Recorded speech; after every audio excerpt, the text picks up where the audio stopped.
Одоо энэ хүү Elite Mongolia 2017 хөтөлбөрийн хүрээнд төвчүүлээ Америкт очиж одоо 3-7 хоногийн сургалт аваад ирсэн байж байгаа. Тэгээд тэнд болохоор ер нь юм сургалтын орчин, тэгээд сургалтыг хичээл зааж байгаа байдлаас ахуулаад одоо маш одоо сурах юмнууд бол их байсан.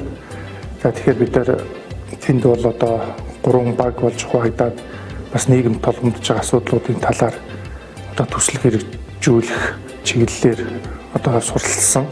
Төслийг одоо яаж боловсруулах, яаж одоо үрдэнд хүрэх талаар одоо нэлээд их одоо хичээлүүдийг бол авсан. За дээр нь одоо бид нарыг бас тэнд байх хугацаанд бол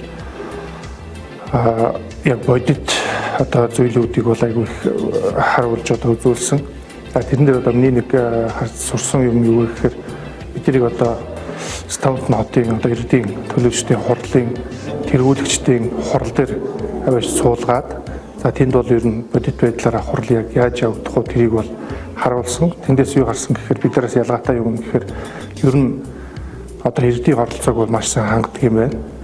За манайхаасаа одоо манайхыг бодвол одоо хурал нь нээлттэй. Тэрэнд бол ямар ч одоо тэр хотын иргэн ирж одоо суух боломжтой тэр одоо хурлаар авч хэлсэж байгаа зүйлийг одоо сонсдог, бас тэрэндээ санаа оноогоо хэлдэг, саналаа хэлдэг, асуулт асуудаг ийм байсан.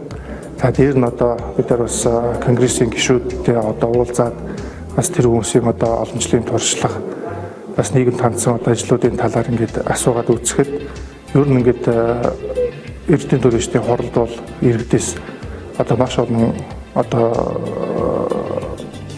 салбарын одоо хүмүүс ингээд сонгогдоод ирж байгаа.